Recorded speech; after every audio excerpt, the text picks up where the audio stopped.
Bonjour, Rabat. Good afternoon, Rabat. So over the next 2 days, we will be debating the theme advancing the climate and bioeconomy agenda in Africa for resilient and sustainable agri-food systems. And this is the theme of the 16th edition of the ReSAKSS Annual Trends and Outlook Report, which we will be unveiling over the course of this conference.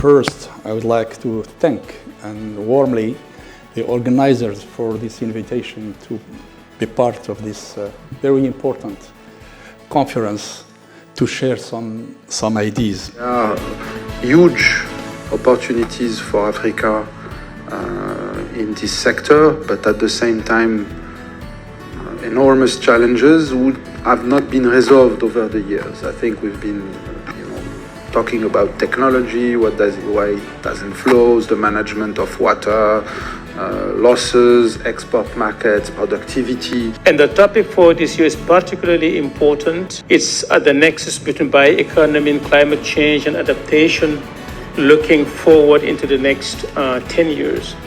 And it's timely because now African countries are thinking about how to align, adjust, and refine the kind of agenda for the next 10 years.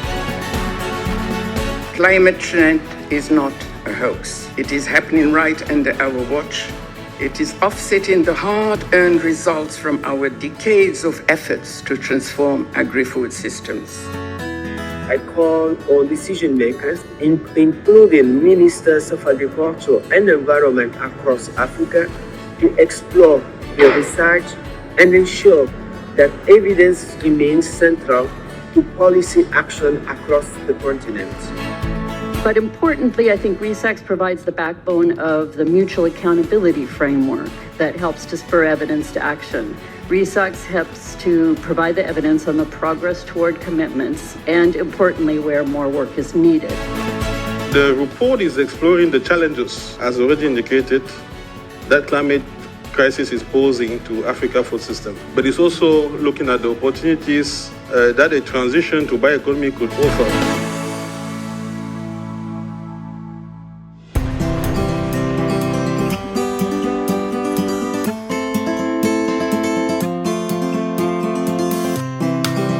We need to change the way that science communicates with policy. And the way that we found out it works is to involve policymakers from the beginning and discuss with them what are their questions, what do they care about, what are the kind of indicators they want to know. We must bear in mind the fact that the greenhouse gas emission prediction is part of the global effort to reduce the greenhouse gas emission in the world, and each contribution has to be estimated to make sure that this estimation is correct. We need to accelerate investment. We need to accelerate the adaptation of food systems, of farming methods, invest in resilient infrastructures, in early warning systems, mitigate risk, build adaptive capacity. We need to do it fast. We need to do it effectively because we are losing people, we are losing assets, and we are losing investment as we invest. And other innovative financial instruments are also becoming more popular, like sustainability-linked loans, green bonds. And lastly, digital innovation, like of mobile banking and fintech, is helping farmers and SMEs access credit. By the way, we have to differentiate between climate stress and climate shock. So whenever we talk about climate change, we are referring both the stress that comes from the climate change as the same as the weather events, droughts and increased temperature, like the variabilities, the climate variabilities. But in any way, whether it's stress or shock, once it has happened, then it reduces yield, productivity and all these things.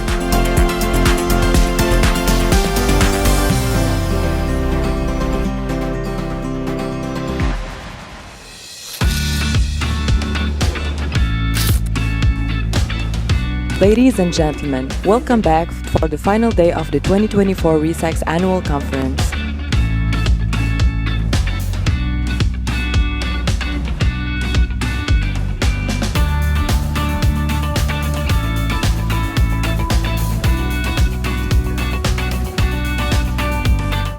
fostering green growth will therefore require compliance with set requirements.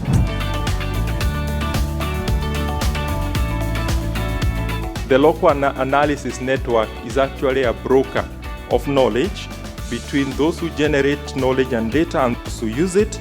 And he also helps us to understand that it is a mechanism for organizing even the knowledge generators to be more effective.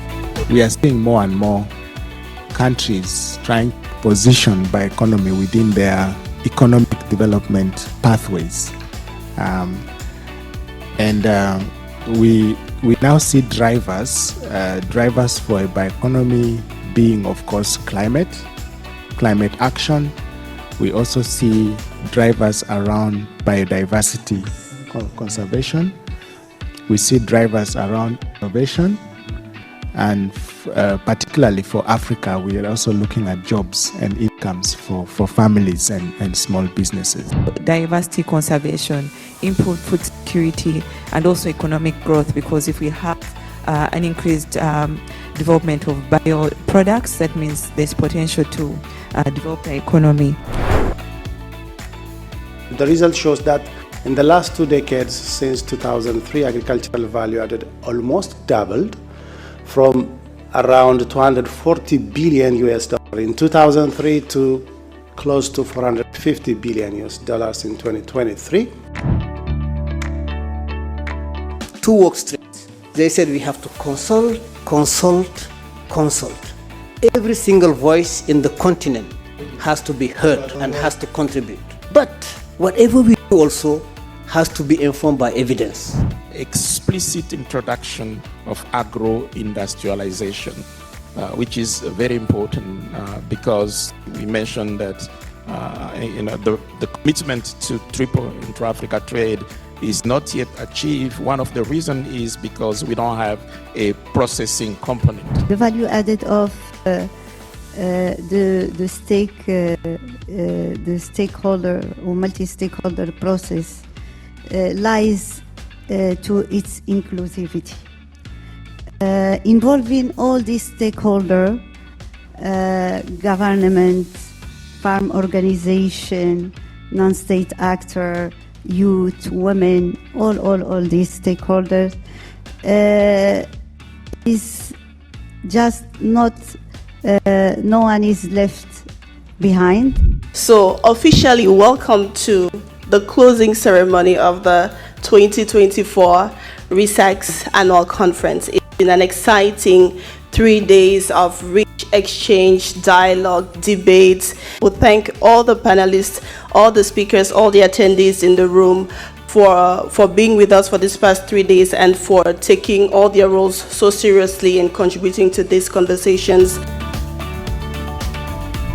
Eventually all good things come to an end. So as much as you would have liked to stay here for another couple of days, we have to end this great coming together at the 2024 ReSAKSS Annual Conference in a beautiful Rabat. The topic that we have in the report appeared or came across as a very fertile area for research. Judging from what people have said, the document itself is of high quality and very rich. The concept of circular bioeconomy is relatively new to policymakers. Listening the discussion among participants, my impression is that this conversation is just beginning. In this sector, we face so many challenges that they can be overwhelming for policymakers. So if you have a long list of what to do, it's difficult for decision makers. So I think there's an issue of priority. This has been my favorite or the favorite edition of the ReSAKSS conference. The logistics, the visuals, the venue, the way it's been managed, it's just excellent. So Karim, you and your team, PCNS, our team from Academia 2063, thank you for a wonderful conference.